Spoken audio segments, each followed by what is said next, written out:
Hey Freebs Nation, Jordan Page from FunCheaperFree.com here, and I am gonna plan my meals and I wanna show you what I'm making this week. You wanna see it? I know you do because you've been asking me for like 5 months, so let's do this.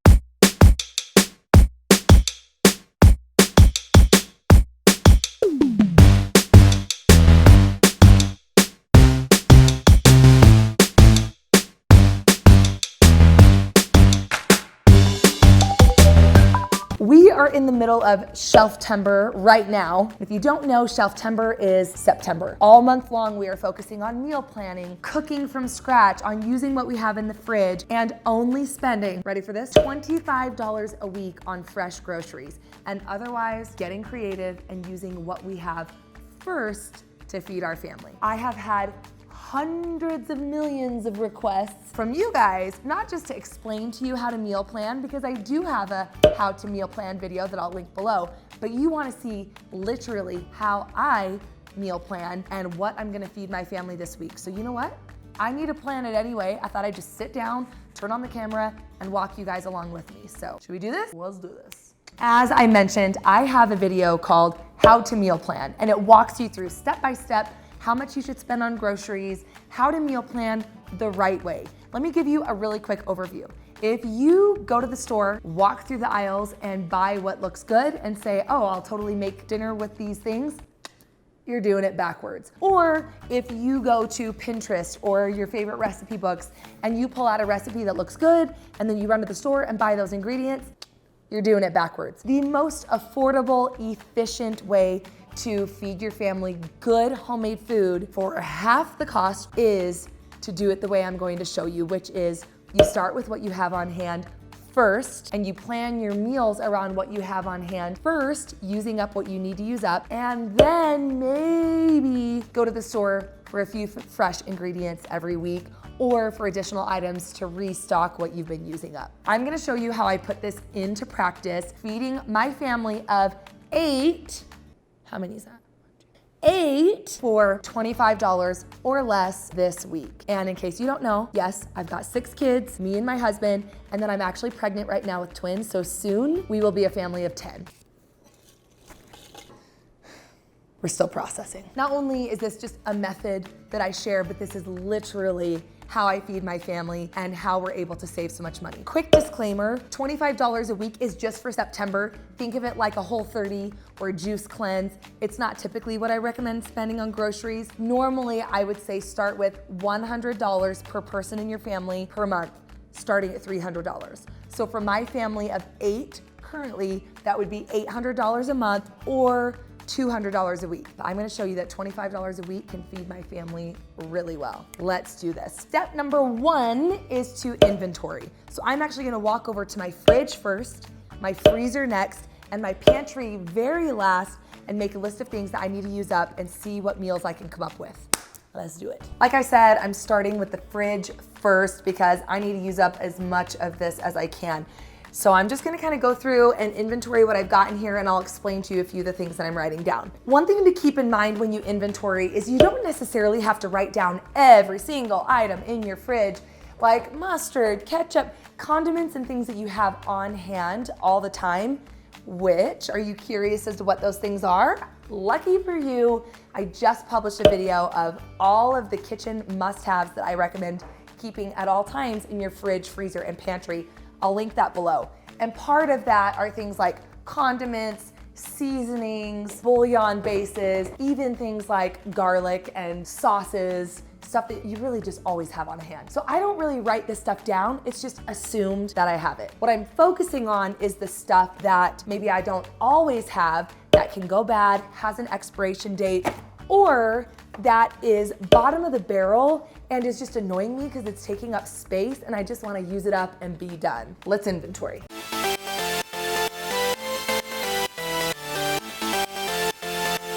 Now time for the freezer. And again, what you need to think about with the freezer is not necessarily to write down every little thing, because again, you probably have a list of things that you just hopefully always have on hand in your freezer. So for me, I'm really focusing on proteins, items that maybe are leftovers or home cooked, and also things that take up a lot of space that I really would like to clear out so that I can just organize my freezer a little bit better because that's driving me crazy. Okay, so now I'm gonna do the freezer.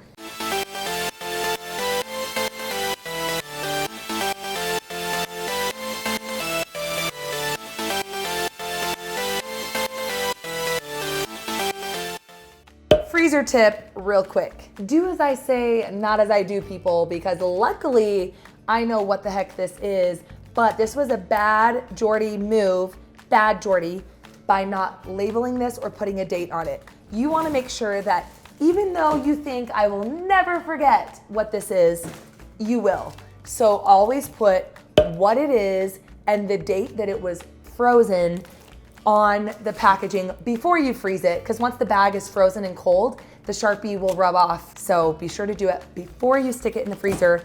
Label, label, label. Another freezer tip is if you're anything like me, you actually have multiple freezers. So I have this one, I also have a deep freezer. I actually have a lot of freezers. It's kind of a problem. I do have a video, I give you full freezer tours. I will link that video below. But one thing that could be really handy is if you are working out of multiple fridges or multiple freezers, to mark which freezer or which fridge those items are found in. If it's in the silver freezer, maybe I put that in a certain section, or I write an S next to it to determine it's the silver freezer and not the black one. You think you'll remember where this stuff is? I promise you won't. So make your life easy.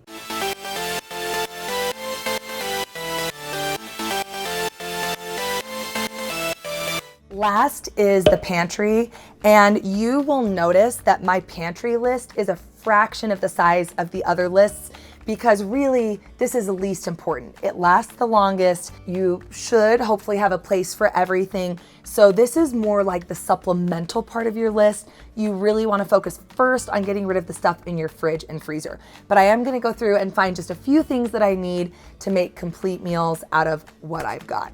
I'm going to work on that. One thing to note is I'm not focusing a ton on like snacks and lunch items because I'm really doing this mostly to meal plan and focusing mostly on dinner. That being said, if you feel like you've got things that you really haven't rotated through in a long time, do what you need to do to use them, and that could be making a list. Maybe that's rotating them to the front of your shelf or putting them in a new container so you can see what you've got. But what I do like to focus on in terms of meal planning is focusing on packages that are already open. We recently had friends over, and as a result, we have a ton of bags of chips of all various shapes and sizes that are open. I also found some half-open bags of pasta, open boxes of taco shells. So I really try to take note of things that are open. And yes, you could find ways to implement these and work these into meals. I actually have a video and blog post about how to reuse party food and clever ways to use up half-open and even stale bags of chips, cake mixes, veggie trays, all sorts of things. So I will link that below. But I am definitely adding this stuff to my list.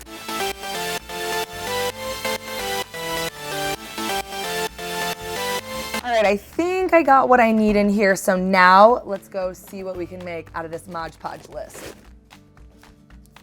We have done our inventory. I've got quite the list of things that I would love to use up in my fridge, freezer, and even my pantry. So now what, right? Now you've just got a bunch of ingredients and it looks overwhelming. This is kind of the fun part. This is where the puzzle pieces start to come together. Now, if you are new at this whole meal planning and shelf cooking thing, or if you're kind of new at cooking in general, this will take a little bit of practice. But ultimately what it comes down to is having a recipe binder. What this is a binder that I started when I was a newlywed, and basically anytime I made a recipe, whether it was printed off of Pinterest, whether it was from a recipe book or online, whether it was grandma's note card from 1950s, I make a copy of it or print it out, and if I liked it and if my family liked it, I put it in this binder. So this binder becomes essentially a collection of go-to meals. And sure, you'll find yourself rotating the same 10, 20, 30, 50 meals, but there's only 52 weeks in a year. So really, if you have a good variety, you're not eating the same thing over and over. It just makes it easy to draw from your memory bank and come up with quick things to eat. I kind of start with my bank of favorite recipes or otherwise things that I feel like I have seen that looked really good, and that's where I start with. So let me show you this process. What I do is I go through the list of ingredients and I just start to try to find trends. I will oftentimes start with a protein. On my freezer list, for example, I've got ground beef because I've got a bunch of ground beef that I need to use up. So, okay, ground beef, that narrows in my options. And then I start looking at my ingredients to see, all right, I've got bell peppers, I've got salsa I need to use up, I've got rice, I can turn that into Mexican rice, I've got tortillas, I've got cheese, I've got cooked steak, I've got avocado, cilantro, sour cream. So now I'm starting to feel this kind of Mexican food vibe, right? So when you start with the protein, all those things start to draw out. Additionally, maybe I could say, all right, I've got ground beef. Well, I see rice, I see soy sauce, I see broccoli. Maybe I could make some form of Asian meatballs of sorts. So you start with the ingredients you have and just kind of see what comes to mind. Let me show you what I'm doing with these. And as I go, as I'm picking ingredients that can create a meal, I make a little mark next to them so I can visually see the ingredients that I've already assigned to something and ingredients that I still need to use up. And this is a total side note, but I found the most amazing pens on the planet. Hashtag not sponsored. I will link them below, but they are completely erasable and they write like magic. I'm obsessed. So that's what I'm using, and I have a red one to help me keep track of what ingredients are used up. All right, let's just start. Top of the list, it says spinach. I have a whole pack of spinach in my freezer. I also have a ton of cream cheese that I need to use up. So I'm thinking, because I always have pasta on hand, that if I take pasta, if I take spinach, and if I take cream cheese, I also have mozzarella cheese, Parmesan cheese, I even have cottage cheese. I bet I could make some kind of awesome cheesy spinach pasta, maybe even stuffed shells perhaps. A website that I have found really helpful is allrecipes.com. Again, not sponsored. It's just a free website and you can search by ingredient. So if I type in spinach, pasta, and cream cheese, some great recipes pull up. You can also just Google spinach, cream cheese, pasta recipe. And I found a really yummy cheese stuffed shells recipe from Taste of Home. So I printed it out so I'd have it nice and close by, and it looks amazing. So we're gonna try this. And if it's good, I will make note of what I liked, what I would change, and then it goes in my recipe binder for next time. Okay, so I've thought through a couple meals, but now my brain is kind of fried, and I still have ground beef and I still have corn tortillas that I really just need to get out of my fridge. And I'm pretty lost. Like I don't know. I can't think of anything that sounds good. So don't worry. If you're at that point where you're just looking at a bunch of ingredients and you're like, I don't know, help me.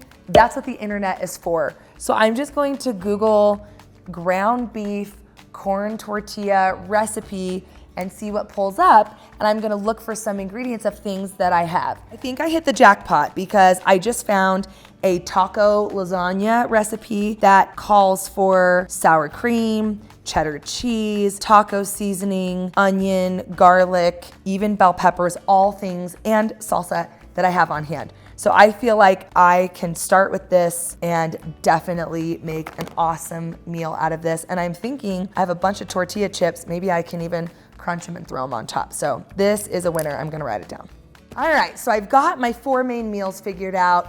And really, I think this week I'm only gonna need about 3 meals. So I'm already about 1 meal ahead for next week because we'll have leftovers. We don't need to make dinner one night because we have an event. So 3 should be plenty for this week. The next step is figuring out side dishes. So essentially what I do is I go back and look at all the rest of the ingredients that are still left behind and could be used up, and I just start putting them with meals that make sense. So for example, I see a lot of raw veggies in my fridge. So to go with my pasta, I'm just gonna make roasted veggies on the side. With my egg roll dish, we're gonna have rice, but I can take white rice, take the leftovers from that, and turn it into Mexican rice for my taco lasagna night. So think ahead and try to think of how you can repurpose those sides and reuse them for the rest of the meals throughout the week. I don't know about you, but I am feeling pretty good about this list because I have a lot of red dots on here. I'm feeling pretty good. Feels so good, oh yeah. There are only 2 steps left and they are so quick and easy. Number 1 is then to take the meals that you came up with and assign them to a day. You can leave your list exactly like this on your paper if you want. For me, I like to write mine down on a whiteboard that sticks on my fridge that my whole family can see. My dry erase board I just got from the Target dollar spot. It was super cheap, and then I took permanent marker to kind of make it a meal planning board of sorts. So fancy. Don't worry guys, someday I will come out with my own line of meal planning products. Would you like that? Let me know in the comments below if you would and what you'd like to see. Trust me, working on it. I find it helpful to post your meal plan where the rest of the family can see it so they don't ask me 500 times a day, what's for dinner? What's for dinner? What's for dinner? And I'm like, nothing, go make yourself some cereal and get off my bed. All right, so I pull out my calendar and I assign certain meals to certain days based on how the meals can be repurposed. So for example, I want my egg roll dinner to come before my taco lasagna dinner because then I can reuse the white rice and turn it into Mexican rice. You can't turn Mexican rice into white rice, so you gotta think through that a little bit. Likewise, I'm going to make salad and roasted veggies to go with the stuffed shells, but then I can repurpose that salad to go with my chicken crescent. So I want spinach shells to come first. Also, Monday is a good night. I have plenty of time to cook dinner. So I'm going to do stuffed shells Monday because I'm gonna bake bread with it. I do not have French bread on hand, but I've got flour, I've got yeast, I've got sugar, and I've got an hour, so I can definitely do that. And I do have a video on how to make the easiest bread ever. I will link that below. And then the very last step is to then go out and buy what you need. You know what's so cool? Out of all of these 4 meals, the only ingredient that I need to supplement all of this is fresh lettuce for my taco lasagna, for a salad, for some sides. So honestly, $25 is gonna be a piece of cake because then I can use the rest of that money to buy some milk, some bread, a few more eggs, a few things that we need to supplement our other meals for the week. So high five, oh yeah. There you go, you guys. This is what my family is eating this week, and this is how I'm able to feed a family of 8 for $25 using what I've got on hand. Keep in mind, $25 a week is not what I recommend typically. We are just doing a challenge for the month of September. Normally, I would have about $200 a week to spend on groceries. But frankly, seeing how much I can get done with what I already have on hand, $200 seems like a lot. So truthfully, I will probably need far less than that even into October when I'm able to increase my budget. But now I have such good habits on how to plan meals using what we've got. La, la, la, la, la. Hopefully this was helpful to you. Hopefully this is what you wanted. Please let me know how you make your meals below. But you know what I really want to know? Based on this list, which you can see printed nicely on my blog post that I'll link below, what meals would you make using only these ingredients plus seasonings and condiments that you have on hand? I want to know how creative you guys are getting. Share below. Okay, new videos on Thursday. If you need more help, check out my blog, funcheaperfree.com. For budgeting help, check out my program, budgetbootcamp.com. Use the code YouTube for 10% off. I gotta get cooking, and I'm really hungry after looking at all these recipes, so I'm gonna let y'all go and get to work. I'll talk to y'all later. Bye!